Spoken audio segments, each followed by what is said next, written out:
18 horas. Notícias de Manaus, Amazonas, Brasil e do mundo. Agora na Mix. Mix agora 6h01. Boa noite pra você em 100,7 na sintonia certa. Você que está aí na frequência certa no melhor Mix do Brasil. Começa agora mais uma edição do programa 18 horas. As principais notícias do dia, hein? As principais notícias desta quarta-feira, dia 10 de fevereiro de 2021. Eu, Carlos Júnior, Karime Leão, Rodrigo Soares, Ari Guedes e Wellington Trovão, hein? Começando mais uma edição do programa 18 horas pra você aqui no melhor Mix do Brasil.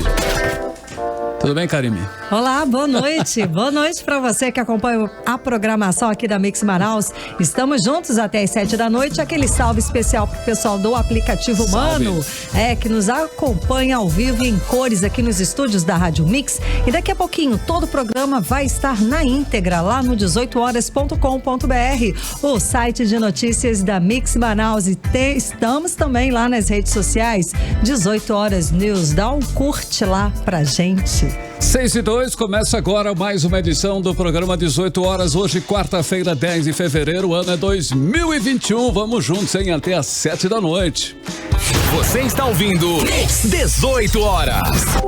Olha, órgãos de controle do Estado pediram o bloqueio de contas pessoais do ministro Eduardo Pazuello e do governador Wilson Lima por não cumprirem decisão da Justiça Federal de transferir doentes de Covid-19 que necessitam de leitos de UTI. Os órgãos de controle pediram também o bloqueio de de verbas, bloqueio diário de verbas públicas no valor de R$1 milhão por não cumprimento da ordem. Enquanto isso, pacientes pagam com a própria vida pelo colapso da saúde pública aqui no estado do Amazonas. Vamos aos detalhes na reportagem de Odinei Araújo. Sem leitos de UTI, pelo menos 11 pacientes do interior morreram do fim de semana para cá enquanto aguardavam transferência para Manaus ou para outro estado onde pudessem receber atendimento médico adequado. Todos esses pacientes tinham ordem da Justiça para serem transferidos através de ações movidas pelo Ministério Público do Amazonas. Em Manacapuru, 6 pessoas que aguardavam o cumprimento da decisão judicial não resistiram e morreram sem terem ao menos a chance de lutar pela vida em uma UTI. O relato é da promotora de justiça naquele município, Tânia Feitosa. Desde o dia da decisão, que foi o dia 2 de fevereiro até o momento, 6 pacientes que foram beneficiados por essa decisão entraram em óbito, sendo 4 homens e 2 mulheres. É importante frisar que o Ministério Público, autor da ação, já ingressou com pedido da execução de multa pelo descumprimento dessa decisão. No Careiro Castanho, morreram 2 dos 8 pacientes que aguardavam a transferência. O promotor de justiça, Leonardo Tupinambá, disse que o governo do estado foi intimado na quinta-feira passada, mas também não cumpriu a decisão. Infelizmente, 2 pacientes já faleceram. Assim que fui informado pela Secretaria de Saúde que não houve a transferência dos pacientes, eu peticionei novamente nos autos da ação civil pública solicitando que fosse concedido um novo prazo, esse de 24 horas para cumprimento da decisão, sob pena de bloqueio de valores. Essa responsabilização criminal também vai ser averiguada pelo Ministério Público. O hospital tem capacidade para 26 pacientes, hoje atua com mais de 40. A sala, que é para os pacientes mais graves, tem capacidade para 6 pacientes, hoje nós temos 8 pacientes graves. Caso não cumpra a decisão da Justiça no Careiro, o governo do estado terá o bloqueio de R$1,5 milhão de suas contas.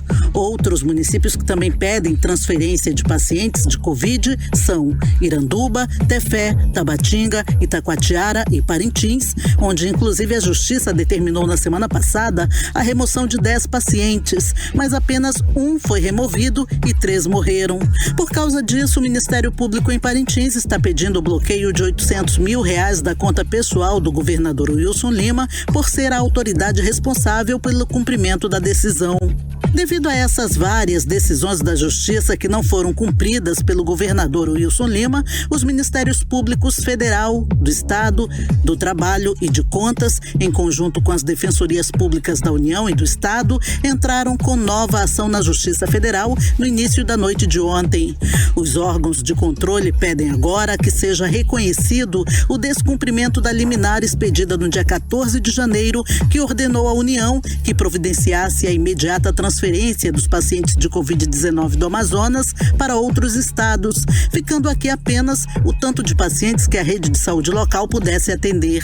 A nova ação também pede o bloqueio de verbas públicas no valor de R$1 milhão por dia de não cumprimento da ordem judicial e que sejam bloqueados também R$100 mil da conta pessoal do governador Wilson Lima e o mesmo valor da conta pessoal do ministro da Saúde, Eduardo Pazuello. É que os dois são as autoridades responsáveis pelo cumprimento da determinação da Justiça Federal. Nem governo do Estado e nem Ministério da Saúde comentaram o pedido. Odinei Araújo para o 18 horas.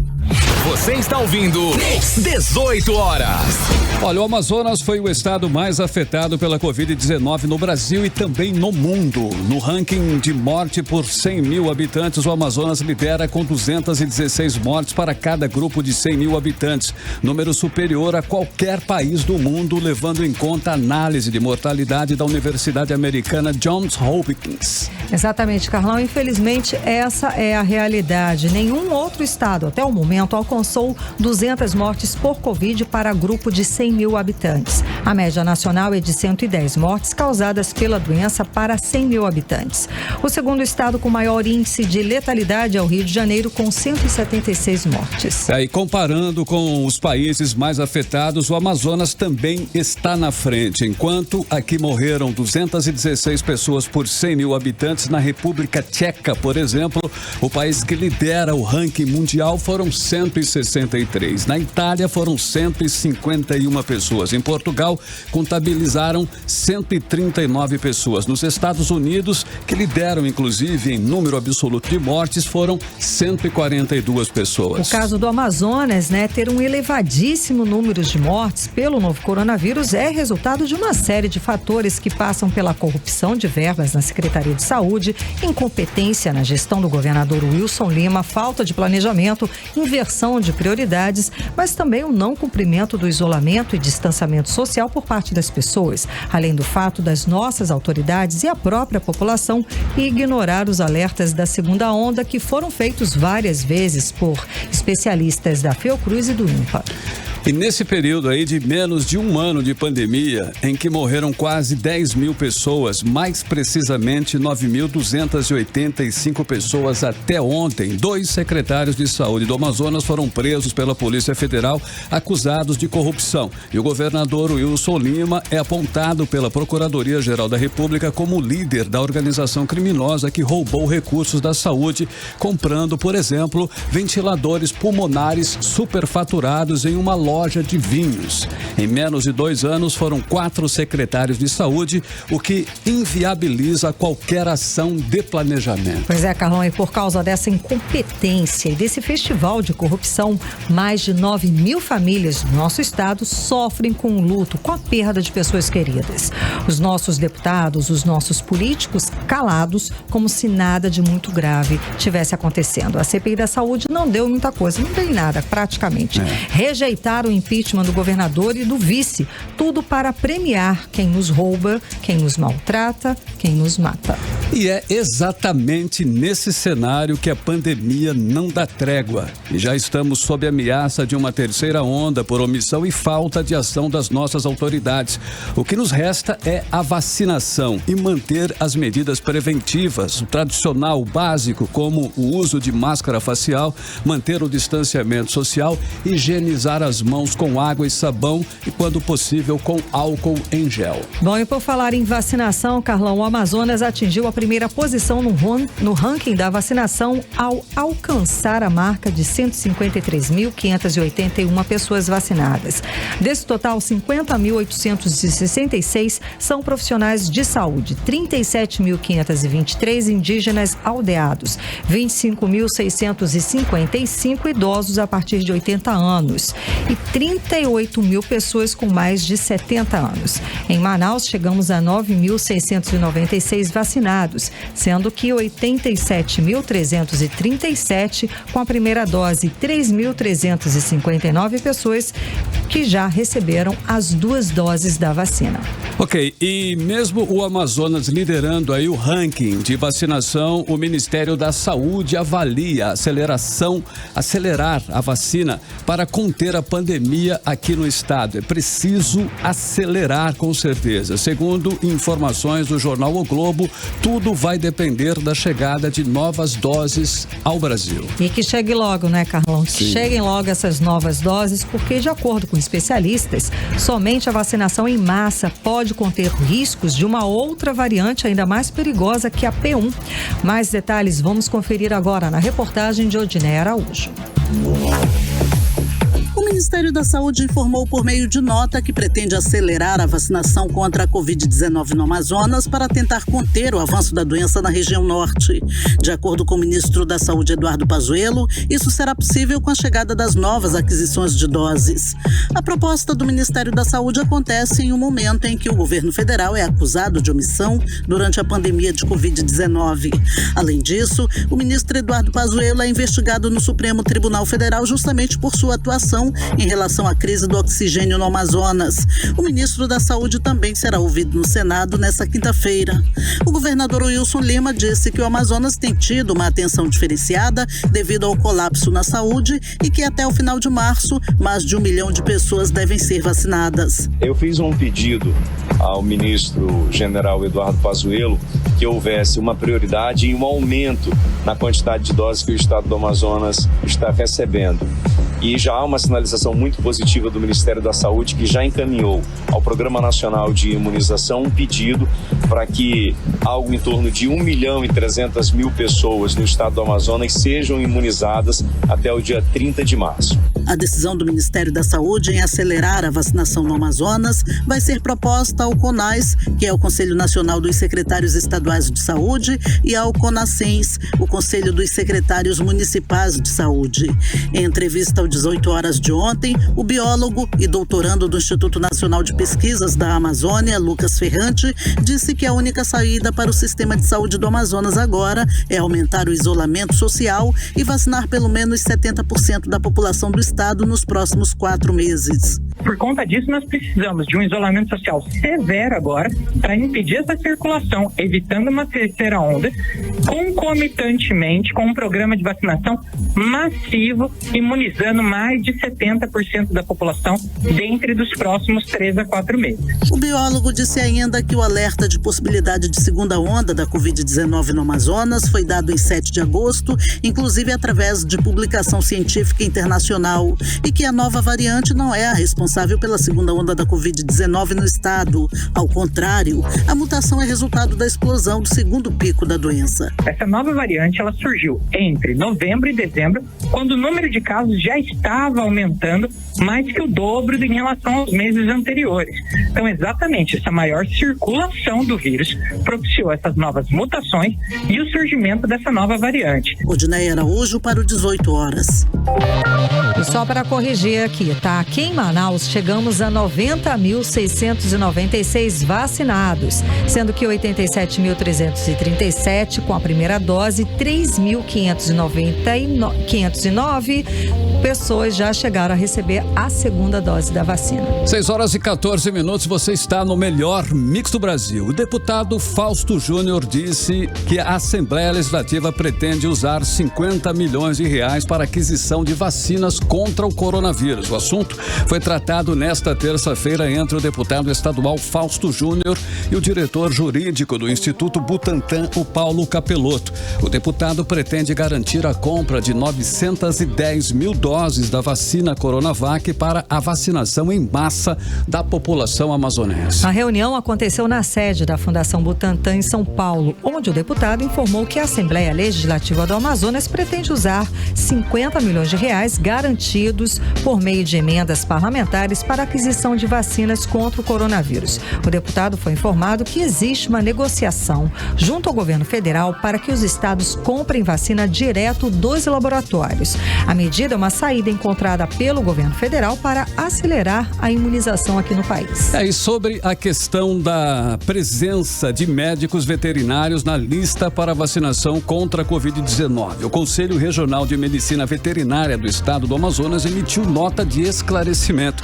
Segundo a nota, de acordo com a resolução de março de 1997, o médico veterinário é considerado como profissional de saúde, o que inclui a categoria no grupo-alvo, de acordo com o calendário de vacinação estipulado pelas autoridades de saúde. A nota completa do Conselho Regional de Medicina Veterinária pode ser acessada no 18horas.com.br. Você está ouvindo 18 horas. Temos agora uma boa notícia, que um estudo realizado por pesquisadores norte-americanos concluiu a primeira fase de pesquisa sobre o uso de proxalutamina em pacientes com Covid-19 aqui em Manaus. Os resultados preliminares da pesquisa apresentaram uma redução no número de mortes e no tempo médio de internação de pacientes com o novo coronavírus e na necessidade de intubações. Os testes com o novo medicamento trazem esperança de dias melhores, como explica a repórter Nathalie Moraes. Foram divulgados os resultados de um estudo clínico realizado pela Biologia Aplicada dos Estados Unidos, que testou o uso da proxalutamida em pacientes com Covid-19 internados nos hospitais da Samel, em Manaus. Durante 14 dias, pacientes considerados graves e hospitalizados há 72 horas receberam doses diárias do medicamento. Os primeiros resultados indicam uma redução no tempo médio de internação, no número de mortes e na realização de intubações. O presidente do grupo hospitalar, Luiz Alberto Nicolau, confirmou que o medicamento age como antibiótico no organismo do paciente e foi testado em 42 pacientes internados nas unidades hospitalares da Samel, que apresentaram uma melhora rápida sem evolução de intubação. Esse novo tratamento com a proxalutamida, que ele vem sendo um tratamento à primeira vista muito promissor, e nós estamos muito empolgados com o que esse remédio pode fazer pela saúde não só dos amazonenses, nem só do Brasil, mas como da saúde da população mundial. Para a primeira fase do estudo, foram escolhidos 42 pacientes nas primeiras 72 horas de hospitalização. Todos eles faziam a utilização de oxigênio e 35 estavam com ventilação não invasiva e 24 com indicação de intubação. Neste estágio, nas primeiras 24 horas seriam esperadas de 8 a 12 intubações. Com o uso da proxalutamida, depois de 24 horas, haviam 7 pacientes com uso de oxigênio com saturação superior a 94% em ar ambiente e sem intubações. Reforçando os bons resultados apresentados, o diretor técnico da unidade hospitalar, Daniel Fonseca, ressaltou que a proxalutamida se mostrou uma medicação bastante segura, com poucos efeitos colaterais. O estudo ainda está funcionando e é um estudo duplo cego, ou seja, alguns pacientes recebem a medicação e outros pacientes recebem ainda placebo. E em 72 horas, 100% dos pacientes ficaram sem necessidade de ventilação não invasiva ou uso de oxigênio suplementar. E tivemos uma redução, que isso é o mais importante, de pacientes que tinham taxas de acometimento pulmonar, ou seja, aquelas áreas em vidro fosco, entre 50% e 60%, conseguimos reduzir essas áreas de acometimento através da tomografia entre 5% e 15% para todos esses pacientes. Não tivemos nenhuma intubação e 20% desses pacientes receberam alta hospitalar. A Samel conseguiu fazer um casamento muito importante junto ao Dr. Andy e o Dr. Flávio, do uso da ventilação não invasiva. Para que a eficácia do medicamento seja comprovada, o estudo precisa obter bons resultados com pelo menos 600 pacientes. Então nós vamos estar trabalhando essa semana para que a gente chegue no máximo até o final da semana com os 600 pacientes, para nós podermos concluir o trabalho em tempo recorde. Nathalie Moraes para o 18 horas. Você está ouvindo 18 horas. E a juíza Jaisa Frache, da Primeira Vara Federal Civil do Amazonas, determinou que a União se manifeste num prazo de 48 horas sobre o pedido de compra de novas doses das vacinas contra a Covid-19 para imunizar 70% da população de Manaus e mais 7 municípios do estado em 30 dias. A determinação atende à ação ajuizada pelas defensorias públicas do estado do Amazonas e da União e contempla, além aqui de Manaus, Manacapuru, Tefé, Iranduba, Itacoatiara, Parintins, Coari e Tabatinga, em razão da grave situação epidemiológica desses municípios. Mix agora 6 horas e 21 minutos. Boa noite. 18 horas.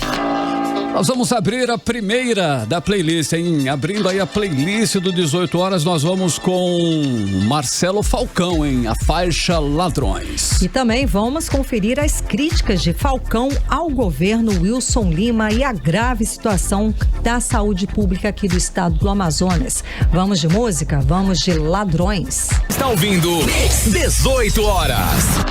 Mix agora 6 horas e 26 minutos em Manaus. Boa noite pra você na sintonia certa no melhor mix do Brasil. Abrimos a playlist do 18 horas com a música de Marcelo Falcão, Ladrões. E lembrando, hein, essa música vai ficar na playlist aí direto do programa até o Amazonas resolver essa crise aí. Atenção, governador, porque ela está inclusive retratando tudo, né, o que nós estamos vivendo aí na mão de ladrões.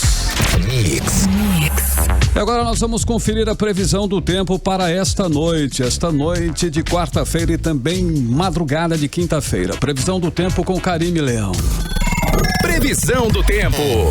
Segundo informações do Clima Tempo, a previsão é que chova rápido durante a noite e a madrugada. A mínima prevista é de 23 graus, a máxima pode chegar aos 30 graus. As chances de chuva são de 83% e a umidade relativa do ar fica entre 73% e 97%. Para 6h27, boa noite.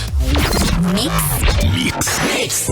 Olha, a Prefeitura de Manaus lançou na manhã de hoje, hein, o programa Auxílio Manauara no valor de R$200.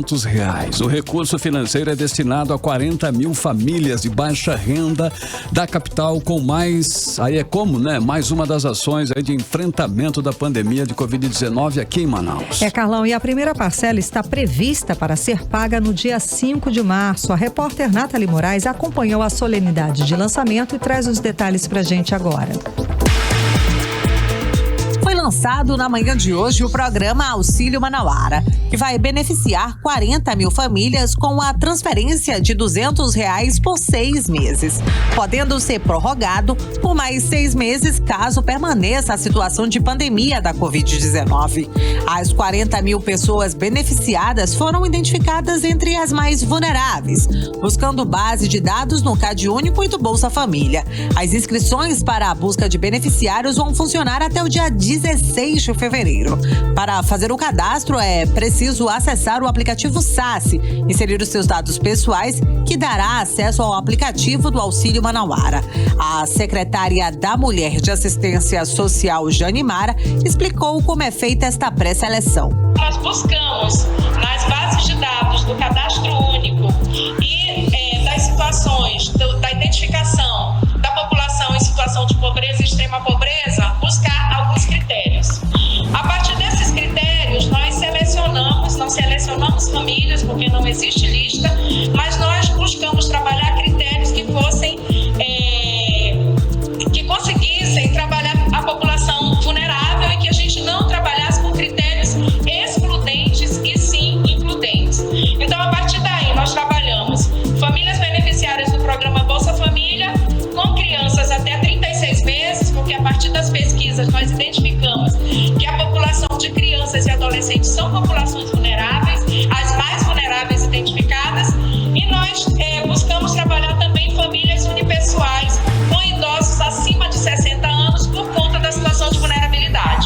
Após as inscrições, que terminam no dia 16 de fevereiro, o governo vai cruzar as informações com as informações dos bancos de dados para garantir que sejam selecionadas as famílias que mais necessitem.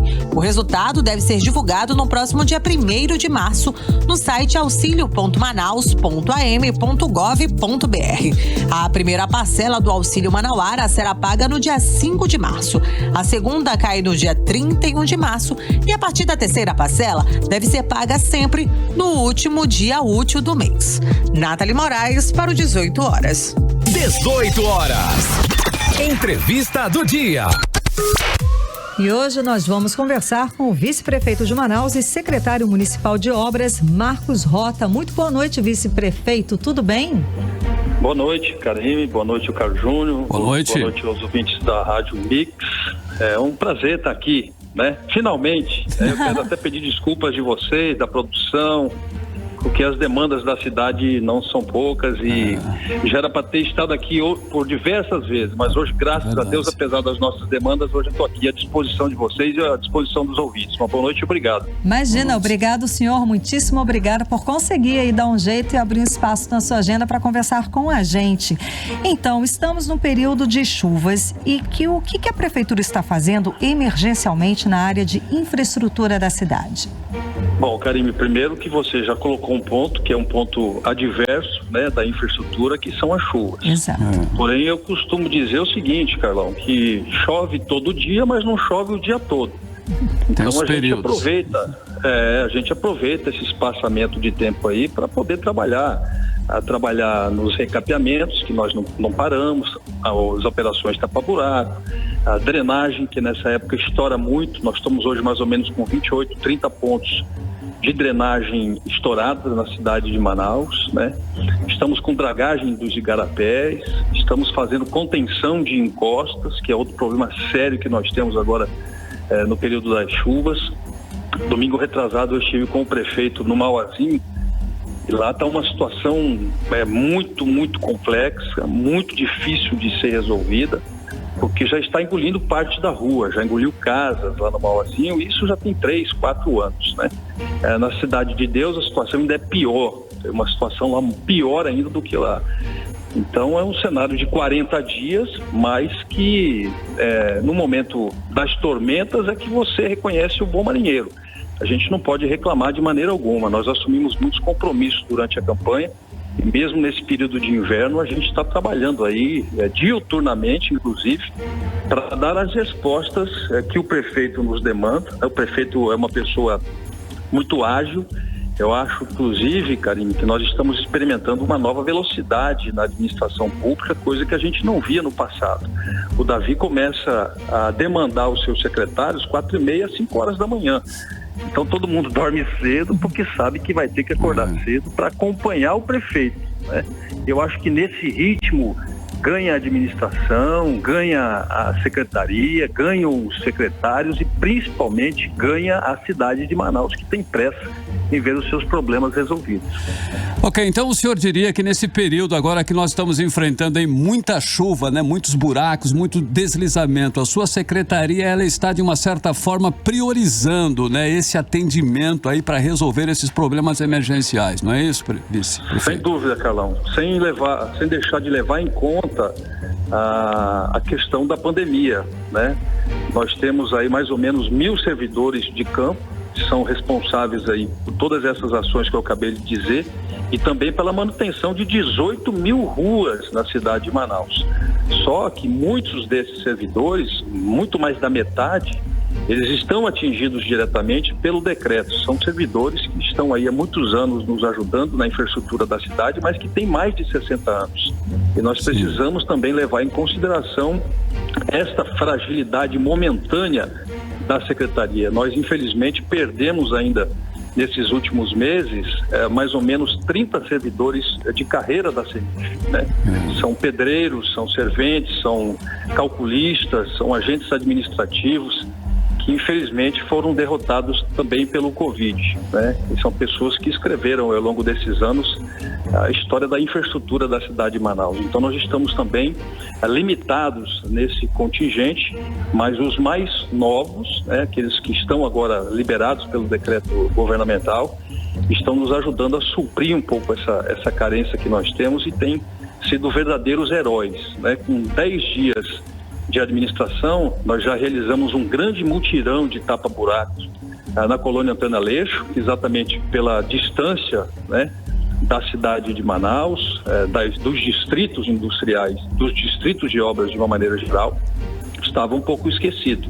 Então nós já estabilizamos a colônia Antônio Aleixo, estamos mesmo diante desse cenário adverso, estabilizando o Riacho Doce 1 e 2, depois nós vamos trabalhar no mutirão, nós vamos ao cidadão, conjunto cidadão, e nós vamos atendendo as demandas nesse regime, né, fazendo mutirão para que a gente possa dar resposta rápida aos bairros da cidade de Manaus. Nós temos a grandeza e a humildade de reconhecer que nós temos muitos desafios, nós temos muitos obstáculos, mas como eu disse, nós temos a liderança de um prefeito jovem, atuante, que está nas ruas, né, cumprindo fielmente aquilo que nós colocamos durante a campanha, de que estaríamos nas ruas permanentemente para dialogar com a sociedade, porque para nós não existe forma mais contundente, mais rápido, mais verdadeira para a gente conhecer um problema e muitas vezes a solução do que conversando com as pessoas.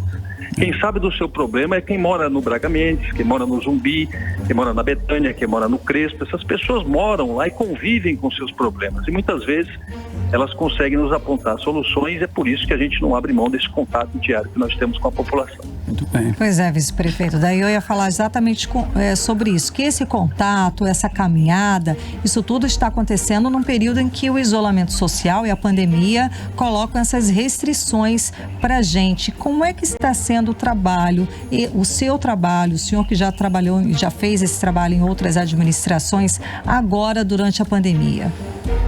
Olha, eu estou muito alegre e muito satisfeito porque o prefeito Davi tem nos dado toda a autonomia e independência para que a gente possa executar as nossas ações e os nossos trabalhos. É claro que ele acompanha muito de perto todas as ações da Secretaria Municipal de Infraestrutura, como acompanha de perto todas as ações das outras secretarias. Como eu disse, é uma pessoa que está disposta ao trabalho, que acorda cedo. O Davi, ao contrário de outros administradores, não é uma pessoa que tropeça na sua própria vaidade, não é uma pessoa que tem soberba, é uma pessoa muito simples, que conversa com todos num nível assim, muito tranquilo e muito sereno. Isso acaba contagiando, entre aspas, a administração, né? Faz com que haja um clima de harmonia, onde as pessoas arregaçam realmente as mangas, partem para o trabalho, sempre muito alegres, muito sorridentes no trato com as pessoas, mas muito conscientes do tamanho da sua responsabilidade, que é servir a cidade de Manaus sob a liderança do prefeito Davi. Então eu diria para você que eu estou experimentando um novo momento da minha vida pública. Talvez nesses vários anos aí que eu tive de vida pública eu não esteja tão bem, tão alegre, tão satisfeito e tão amparado por uma administração como eu estou agora com o prefeito Davi. É claro que falta muito, né? Mas essa garra, essa coragem, essa determinação vai nos motivar cada vez mais a construir uma cidade que todos nós queremos. Olha só, um dos problemas graves que a nossa cidade vem enfrentando e há muito tempo é a mobilidade urbana. O que tem programado aí agora nessa gestão de intervenção viária para melhorar o trânsito da cidade, essa mobilidade urbana aí como um todo? Carlão, o Davi e eu assumimos alguns compromissos durante a campanha, né?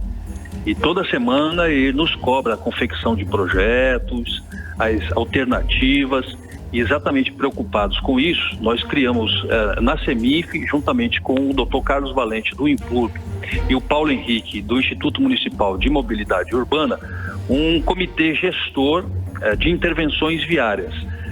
Sexta-feira agora nós vamos ter uma reunião já com o prefeito, vamos mostrar um esboço daquilo que nós já levantamos, dos projetos que já estão prontos, né, para que o prefeito decida aí, diante do cenário também financeiro, porque somente este mês de janeiro, comparado ao mês de janeiro do ano passado, a nossa arrecadação é de 100 milhões de reais a menos.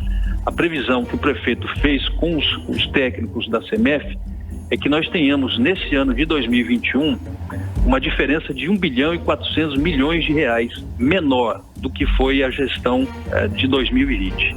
Então nós vamos ter que nos adequar, nós vamos ter que usar a criatividade, contar com os vereadores, os deputados estaduais, os deputados federais, os senadores, o governo do estado, o presidente da República. Eu acho que num cenário como esse de adversidade a gente não pode fazer nenhum tipo de distinção, sobretudo porque a mobilidade urbana, Carlão, que você me pergunta, ela há muito tempo carece de muitas intervenções. Nós precisamos melhorar o sistema de transporte público, que é muito ruim, porque o cidadão que tem um carro, ele não vai deixar o seu carro ou a sua moto em casa para andar nesse sistema de transporte público que aí está.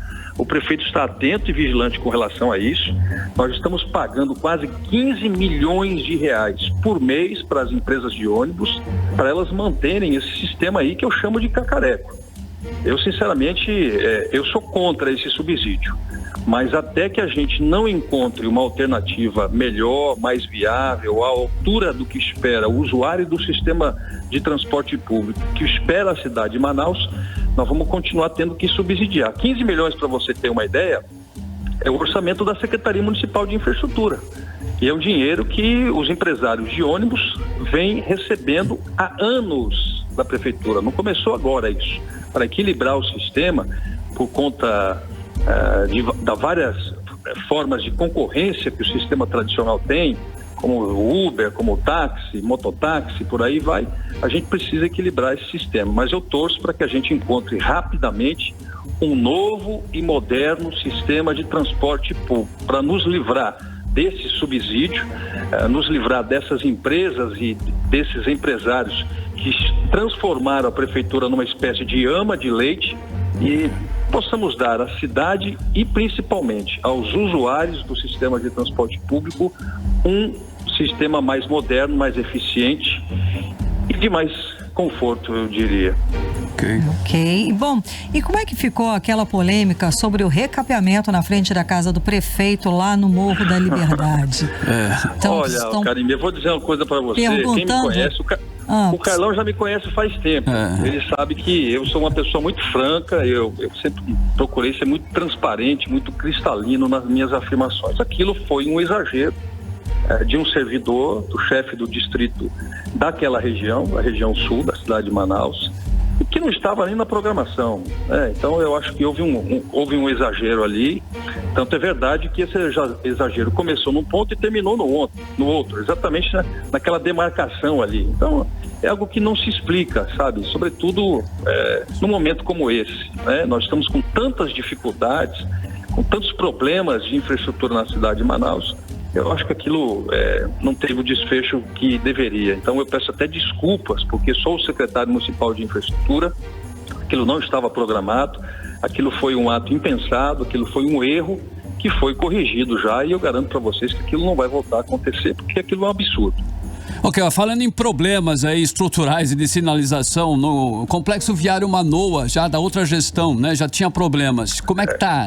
Foi resolvido? Como é que tá aquela situação ali? Bom, Carlão, aquilo houve muita discussão, porque o consórcio alegou que seguiu fielmente o projeto, nós chamamos as empresas, o calculista, engenheiros, os fiscais da obra. Houve um bate-boca muito grande dentro da CEMINF, e eu fiz uma sugestão, que foi uma sugestão acatada, dizer o seguinte: olha, vocês, todos que estão aqui, engenheiros, calculistas, técnicos, proprietários, consórcios, empresários, vocês vão entrar num carro pequeno, vocês vão entrar num carro médio e vocês vão passar lá no ônibus. E vocês vão ver o que nós estamos falando, porque há, a olho nu, uma grande depressão lá, e a população, inclusive, já apelidou até de tobogã. E isso foi feito. E eles sentiram na pele aquilo que vinha sendo condenado e virou, inclusive, motivo de chacota em várias frentes das mídias sociais. Então, hoje está havendo lá uma correção de pista. Está sendo arrancado lá o concreto, vai ser aplicado agora mais 12 centímetros de concreto, vão colocar os divisores de pista, né, porque isso também não existia, e vão fazer um prolongamento ali do início para suavizar a descida da pista. Então são 3 frentes de trabalho que eles estão empreendendo, sob risco deles, porque a determinação do prefeito é: refaçam, se não ficar bom, vão refazer de novo. Aquela obra é uma obra extremamente importante, necessária, que eu defendi, inclusive, no passado, ao contrário da Constantino Nery. Mas lá só vai ser liberado quando eles cumprirem fielmente o que determina o prefeito, que é dar uma obra boa. Então não tem nem prazo previsto ainda, né? Não tem nem prazo de entrega previsto. Não, mas nós estamos trabalhando. Ontem eu estive lá. Eu estive lá ontem, acompanhado dos técnicos, do nosso subsecretário Egleuson, de engenheiros, dos fiscais da obra, e nós vamos ficar cobrando. Agora, uma coisa eu lhe digo, nós não vamos entregar aquela obra que, como eu disse, é uma obra importante, sem que ela tenha o mínimo de segurança para as pessoas. Porque no projeto original, Carlão, existia o divisor de pista. E isso foi suprimido do projeto. Então eles precisam voltar a cumprir o que determinava o projeto e fazer o divisor de pista ali para dar mais segurança às pessoas. Para finalizar, a conselheira Yara Lins, do Tribunal de Contas do Amazonas, ela suspendeu hoje a prorrogação por 15 anos de 2 contratos para serviços de coleta e transporte de lixo aqui em Manaus, feita pela Prefeitura na gestão passada. O senhor tem ideia de como que vai ser feito agora, de como que a Prefeitura vai agir a respeito disso? Eu acho que o prefeito Davi não vai ter o mesmo assodamento que teve o final da administração do ex-prefeito Arthur. Porque não foi só apenas a toque de caixa que tentaram renovar o contrato de concessão do lixo. Foi feito um escandaloso também aí, contrato de 1 bilhão e 300 milhões de reais para a prefeitura pagar em 27 anos. Teve a questão dos livros, quase 20 milhões de reais em livros no último dia de gestão. Então, são coisas assim atípicas e que eu não tenho dúvida alguma mancham e maculam a imagem daqueles que permitiram que isso acontecesse. Esse caso do lixo é outro caso emblemático. Esse contrato estava vencido já há muito tempo e agora, no apagar das luzes de uma administração, se quer renovar isso. Qual é o interesse, né, se quer renovar isso? Qual é o interesse de se fazer um contrato de 1 bilhão e 300 milhões de reais? Qual é o interesse em se vender livros no valor de 20 milhões de reais no último dia da gestão? É isso que as pessoas precisam se perguntar. Ok. Muitíssimo obrigada pela sua entrevista, pela conversa de hoje aqui do programa 18 Horas. Karime, muito obrigado a você, obrigado ao Carlão, obrigado à Rádio Mix. E eu assumo o compromisso aqui agora de me policiar mais e arrumar um tempinho para conversar com vocês, que eu gostei muito da entrevista. Tá ótimo, combinado então. Muitíssimo obrigado. Boa noite, que Deus abençoe você e os nossos ouvintes. Muito obrigado. Amém, obrigada. Conversamos com o vice-prefeito de Manaus e secretário municipal de obras, Marcos Rota. Agora 6h47 em Manaus, boa noite. 18 horas. Vamos para a segunda da playlist do 18 Horas, hein? Vamos aí conferir o novo single do trio de música eletrônica, o Clean Bandit, faixa que tem participação aí do cantor Ian Dior e um clipe muito legal gravado lá na Jamaica. Vamos de música, vamos de Hagar. Vindo 18 horas. Muito bem, agora são 6h51 em Manaus, a segunda da playlist do 18 Horas, Clean Bandit e Ian Dior, a música Higher em 100.7. Mix. E agora nós vamos saber aí a previsão do tempo, hein? Para amanhã, quinta-feira, sol ou chuva? Previsão do tempo com Karime Leão. Previsão do tempo. Carlão, segundo informações do Climatempo, um pouquinho de cada, tá? A previsão é de sol e aumento de nuvens de manhã, pancadas de chuva à tarde e à noite. A mínima prevista é de 23 graus, a máxima não deve passar dos 30 graus. As chances de chuva são de 90% e a umidade relativa do ar fica entre 64% e 97%. Agora 6h51, boa noite. Mix. Bom, e agora a gente fala de economia. Isso porque a indústria do Amazonas sofreu queda de 5,5% em 2020, o pior desempenho dos últimos 4 anos, segundo pesquisa do IBGE. O resultado negativo é justificado pelo baixo desempenho de produção de 7 atividades da indústria, afetadas negativamente pelas medidas para conter a pandemia de Covid-19. Os detalhes vamos conferir agora na reportagem de Júlia Gomes. Os dados são da pesquisa industrial do IBGE. o Instituto Brasileiro de Geografia e Estatística, e revelam que a indústria do Amazonas apresentou uma retração de 5,5% no acumulado do ano de 2020. Foi a maior queda desde 2016, quando caiu 11%. Em dezembro, o desempenho da indústria também teve queda, de 3,7% com relação a novembro. Para o supervisor de disseminação de informações do Instituto, Adjalma Nogueira, o resultado é reflexo de um ano ruim para a indústria local. A retração ocorrida é mais um reflexo de um ano ruim para a indústria local, que desde janeiro vinha apresentando elevações e quedas. Foram 6 desempenhos negativos em 12 meses. De acordo com a pesquisa, houve baixo desempenho de produção em 7 atividades das 10 pesquisadas mensalmente pelo IBGE. Houve alta somente nos setores de produção de metal, informática, eletrônico, óticos, máquinas e equipamentos. Para Djalma Nogueira, esse resultado é fruto das medidas causadas pela pandemia de Covid-19. As medidas causadas pela pandemia do Covid-19 certamente foram aquelas que impactaram negativamente no desempenho da indústria, tanto do ponto de vista da produção quanto do consumo dos bens produzidos aqui.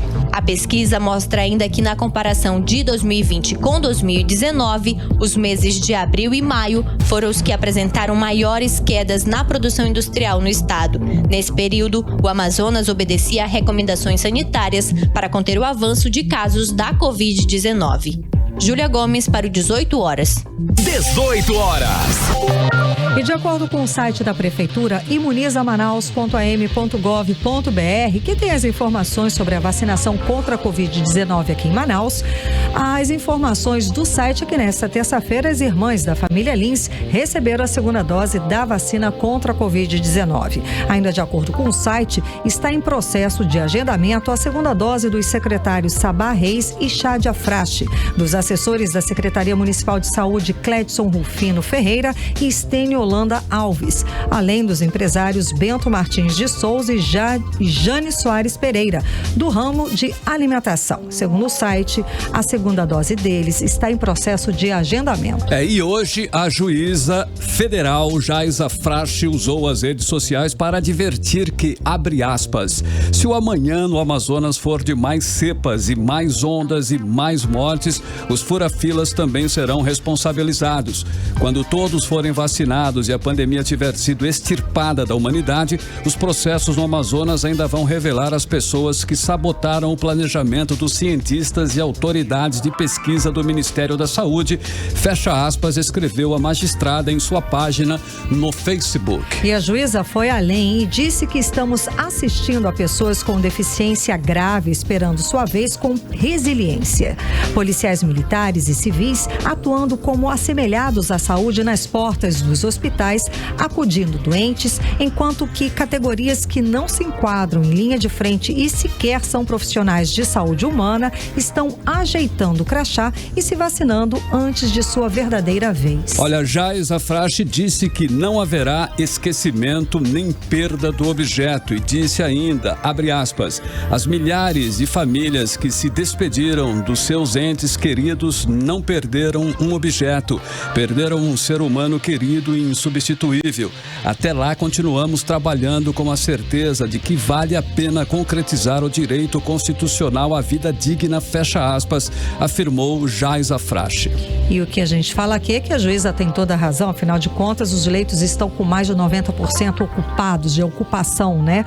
Temos aí filas de espera com mais de 400 pessoas e ainda continuamos transferindo pacientes para atendimento em outros estados. Então, a prioridade na vacinação não pode ser pessoas que não estejam na linha de frente ali atuando de fato no combate da pandemia da Covid-19.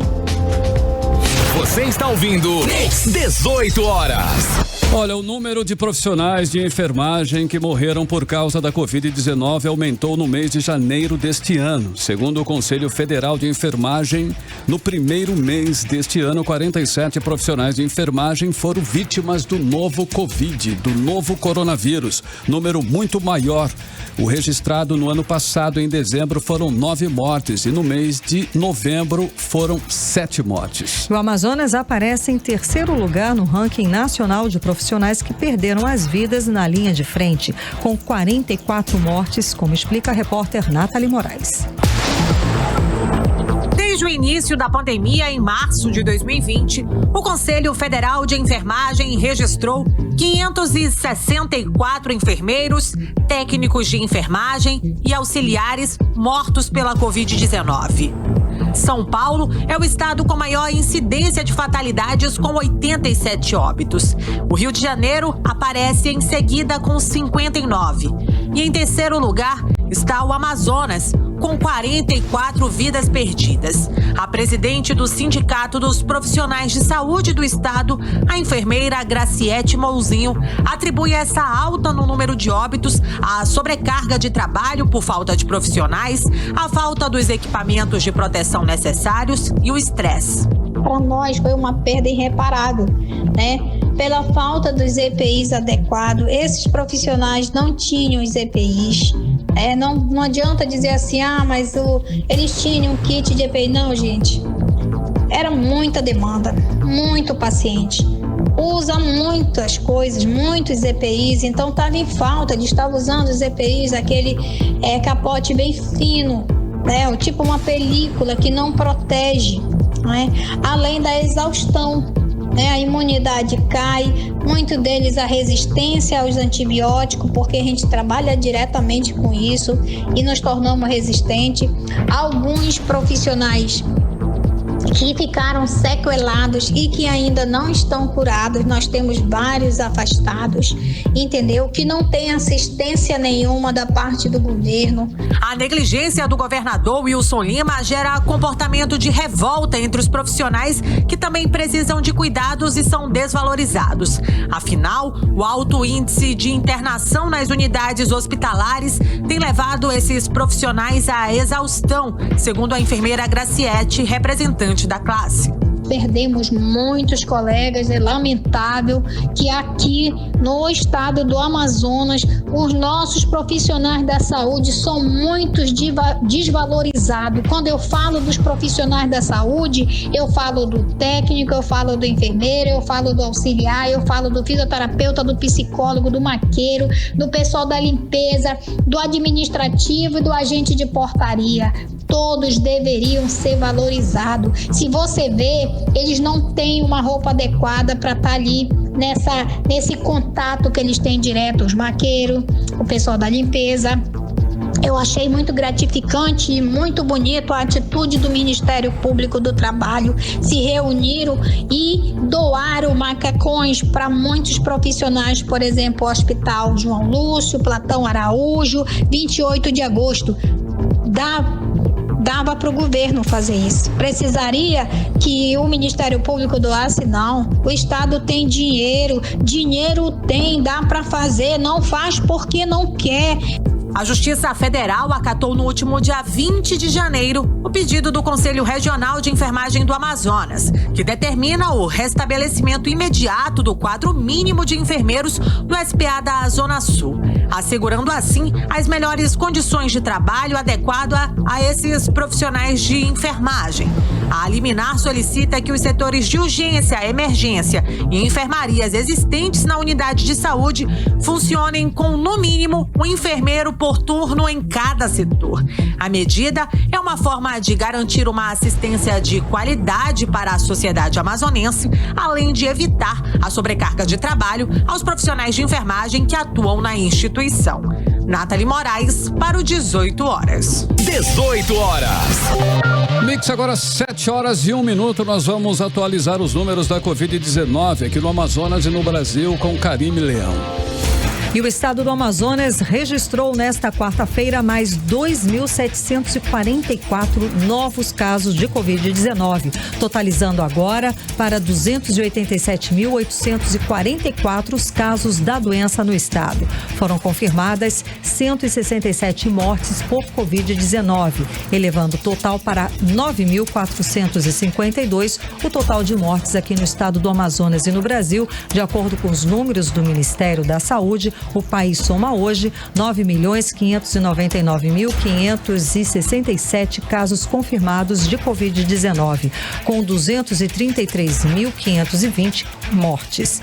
Temos também 8.577.207 casos de pessoas recuperadas da doença. Agora 7h02, seguimos direto para o editorial 18 horas. Editorial 18 horas. Indignação. Essa é o sentimento da população de Manaus com os casos de fura-fila da vacina contra a Covid-19. As denúncias precisam ser apuradas, julgadas e os responsáveis condenados a pagarem de acordo com a lei. A indignação da sociedade foi manifestada hoje nas redes sociais pela juíza Jaisa Frache da Justiça Federal do Amazonas. Ela disse que os fura-filas serão responsabilizados e não haverá esquecimento. E aqui repetimos o que ela escreveu. Todos seremos vacinados, mas até lá devemos esperar na fila. É tão simples isso, tão ético e tão decente.